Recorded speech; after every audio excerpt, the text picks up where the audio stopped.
Estou aqui hoje com o Diogo Bueno. O Diogo já tem 15 anos de carreira, né, Diogo? Graças a Deus, né?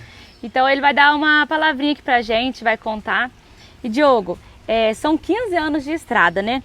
Eu quero que você conta pra gente como que começou. Como que começou? Como começou a minha carreira ou como começou o sonho de ser locutor? A carreira. Carreira minha, ó, foi até engraçado, né? Que eu sempre gostei muito dessa questão, é um sonho do meu pai, na verdade.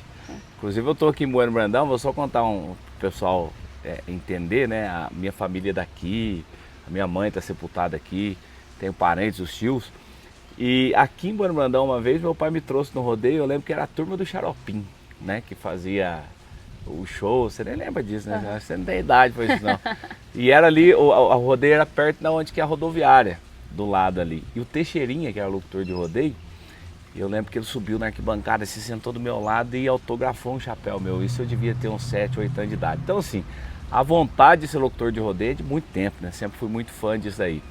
Mas a minha carreira mesmo começou em 2010, depois de ter tentado já um monte de vezes, eu recebi o convite, uma oportunidade de participar de um rodeio através de uma locução de palco que eu fiz, né, como locutor comercial. O produtor daquela festa na época, ele chegou em mim e falou: ó, você tem uma voz boa, você é bastante carismático, você já narrou o rodeio? Aí eu contei para ele umas coisas para trás que tinha acontecido, falei que era o meu sonho, mas que eu nunca tinha tido oportunidade. E aí ele falou: então faz o seguinte, semana que vem nós vamos fazer um rodeio, vai para lá, vê o que você acha, eu vou arrumar lugar para você dormir e comer. E eu fui embora, né? Eu lembro que eu tenho essa moto até hoje, tem uma motinha 125, daquela Suzuki S, que na época, né, saiu, todo mundo que era pobre tinha, e eu era um desses, que era baratinho e era muito facilitado pelo governo para comprar, comprava em 48 prestação. E aí eu lembro que eu coloquei uma mala nas costas, peguei roupa emprestada dos amigos, que eu não tinha nada de rodeio, eu estava morando em Pouso Alegre, trabalhando em rádio. E essa foi o pontapé, assim. Eu cheguei no meu pai e falei para ele, pai, tive a oportunidade agora para entrar no rodeio e agora eu não vou sair mais. Enquanto não der certo também, nós vamos morrer abraçado com o rodeio agora. Aí o meu pai pegou e falou: tá bom, vou te ajudar. Eu comprei um sapatão, uma camisa para mim. E o resto eu peguei emprestado das pessoas e fui. Foi o primeiro, assim, vamos dizer, a primeira oportunidade num rodeio grande que eu tive, né? Foi nesse ano de 2010, 15 anos atrás. Olha que bacana, história muito bacana. E Diogo, da onde você acha que veio esse dom seu? Então, na minha família, ninguém é envolvido com isso, né? Ninguém lá nem pegar no microfone nunca pegou. Mas é que nem eu falei, eu desde criança eu sempre fui fissurado em rodeio, eu gostava muito de rodeio, eu não podia ver caminhão de ferro passar, que eu achava que ia ter rodeio em algum lugar. Eu lembro que aqui em Bueno Brandão tinha uma areninha na saída aqui, indo lá para Bom Repouso, e eu sempre passava ali, eu gostava de ver a turma movimentando, né? Então eu gostava muito. E o meu pai, na verdade, meu sonho de criança era ser peão, eu achava que eu ia ser peão de rodeio. E meu pai tinha muito medo, ele cobrava muito isso de mim: não, vai machucar, é perigoso e tal, isso, aquilo. Só que o meu pai, muito inteligente, né? Ele pegou e falou assim: deixa eu colocar esse moleque aqui em outro, no meio dentro desse rodeio, senão ele vai acabar morrendo em cima de um boi, né? E ele começou a incentivar eu ser locutor. Então, assim, as minhas brincadeiras quando eu era criança sempre envolvia o rodeio e depois, a partir de um certo ponto, começou a envolver a locução. Porque meu pai fazia rolo, pegava aparelho de som, comprava microfone, aí comprava gravador, aí com 15 anos de idade eu comecei a fazer um programa de rádio. Meu pai gravava o programa, fazia eu escutar depois para ver onde que eu estava errando e acertando. Então, assim, o sonho mesmo, né, a vontade, o dom, eu acho é Deus que dá pra gente. Mas eu tive uma pessoa que despertou esse dom, que foi o meu pai, cara. A inteligência dele que ele teve ali, né, daquela forma que ele podia me ajudar. Que bacana, você comentou da rádio, isso aí era uma outra pergunta que eu ia falar pra você. Hoje você não faz mais programa de rádio? Então, chegou num certo ponto que eu tive que optar, né? Ou eu ficava no rodeio, dava uma atenção pro rodeio, dava uma atenção pro rádio. Porque não dá pra gente fazer duas coisas bem feitas ao mesmo tempo. E o ano passado eu decidi, né, tocar só a carreira no rodeio. Como eu falei, 15 anos de idade foi o primeiro programa de rádio que eu tive, eu tô com 36, então faz 21 anos de rádio trabalhando, passei por várias emissoras, né? E assim, é uma coisa que me ajuda até hoje, a experiência que eu tive no rádio, trazer para dentro da arena. Na questão da abertura, dicção que a gente tem, né? A maneira, às vezes, de você colocar as palavras, falar, eu acho que o rádio foi muito importante para mim. Uma coisa que eu gosto muito de fazer e quem sabe um dia lá no futuro a gente volta. Entendi. Diogo, e agora eu vou te dizer algumas palavras e eu quero que você me diga de primeira o que vem na sua cabeça. O que elas representam para você. A primeira delas é rodeio. Rodeio representa o meu trabalho, né? Representa assim como é que eu vou dizer? Representa um sonho realizado, né? Porque a gente sonha em trabalhar naquilo que a gente ama. Então, como eu venho falando, desde criança eu sempre gostei muito do rodeio. E o rodeio para mim representa um sonho, meu ganha-pão, da onde que eu levo o meu sustento. Tudo hoje é relativo ao rodeio. Que bacana. E a segunda palavra é família. Família é a principal coisa de um ser humano. Se um homem ele não entendeu o que é a família na vida dele, ele pode ter o dinheiro que for, que ele não vai ser rico de absolutamente nada. Entendeu? Eu, graças a Deus, eu sou muito família, né? Eu e minha esposa, a gente conversa sobre isso. A minha esposa vê como que meus pais lidam, né? Sempre a gente é muito unido. Ontem meu pai estava aqui, minha irmã saiu lá de Bom Repouso para vir prestigiar.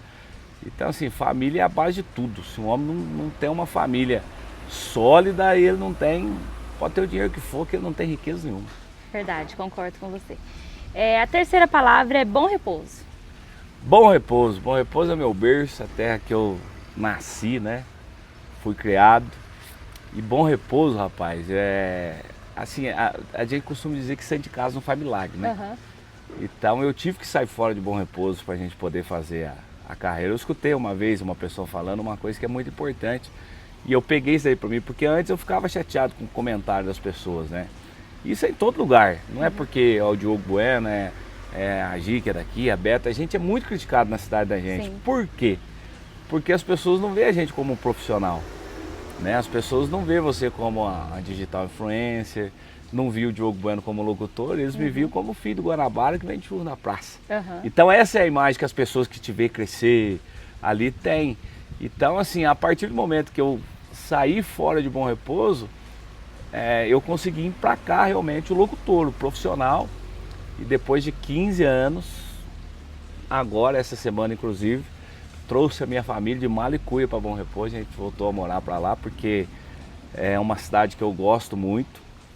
Essas coisas que eu falei para você é normal de qualquer cidade, não tem diferença em lugar nenhum. E a gente tem que saber lidar com isso daí. Sim.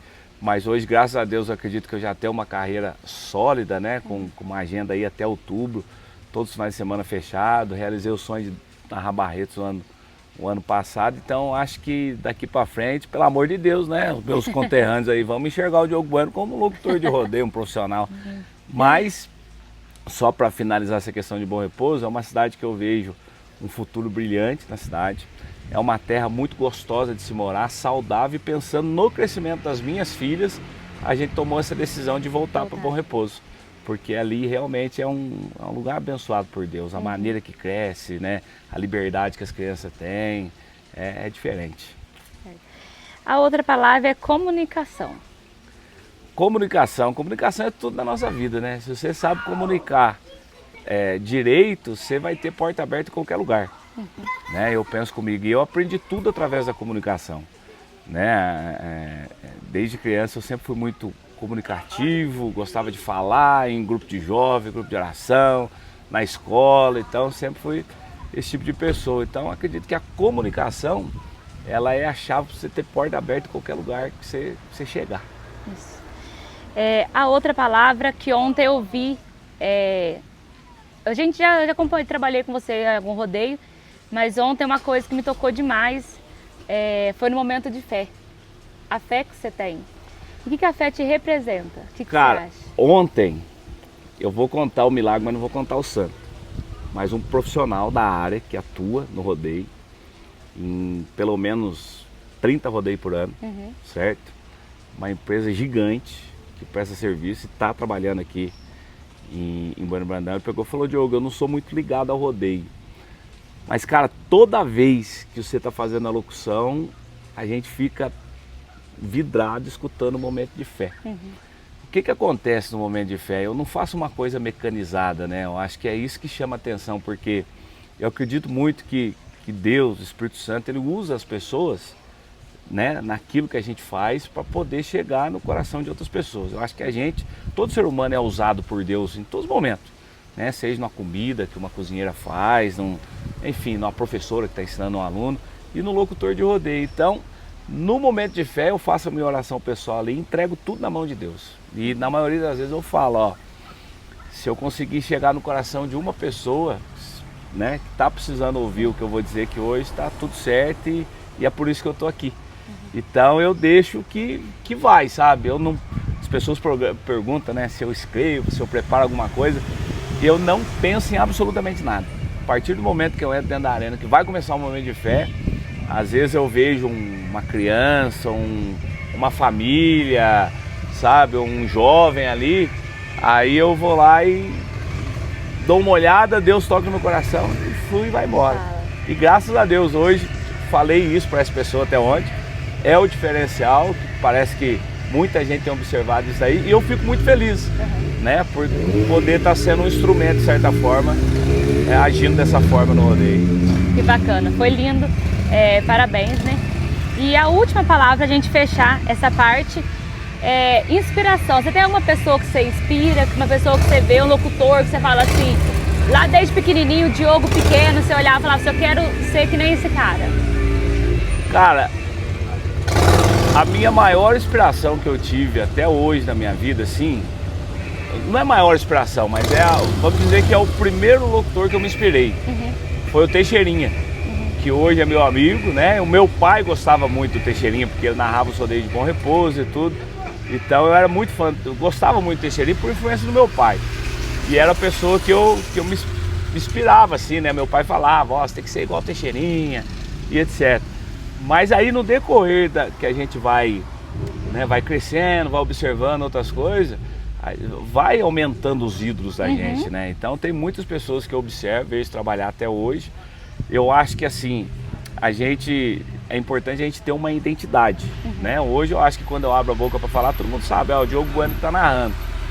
Mas quando a gente começa, a gente tem que ter, né, as inspirações ali. Então assim, eu me inspirei muito no Almir Câmara, o Daniel Tibriçá, Humberto Júnior, que é um cara que eu gosto muito da locução dele, o Barra Mansa, né, que tinha um estilo totalmente da década de 90 ali. Então tive assim várias inspirações, o próprio Vinagrinho. O Vinagrinho é um cara que ensina a gente a lidar bem com o público, sabe? Então é uma pessoa que eu me inspirei muito e me inspiro até hoje também. E assim, são vários ídolos que a gente tem. Isso aí. Então, Diogo, muito obrigado pelas palavras, muito obrigado por você ter pegado o seu tempo, você vir aqui debater esse bate-papo com a gente. E é isso. Eu que agradeço, né, a oportunidade de estar falando aqui com o seu público, as pessoas que te acompanham, que te seguem. Parabéns pelo seu trabalho também. A gente precisa de pessoas fazendo o trabalho que vocês estão fazendo, mas inclusive até uma dica, pessoas que realmente vivam o rodeio, né, que mostram mesmo o que é o rodeio, porque o glamour todo mundo vê em cima do palco, show, né, isso, aquilo, mas mostrar a vida de um peão, do locutor de rodeio, né, do salva-vida, do cara que monta a estrutura.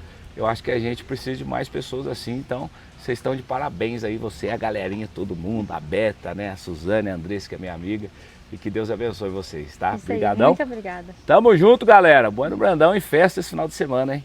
Isso aí.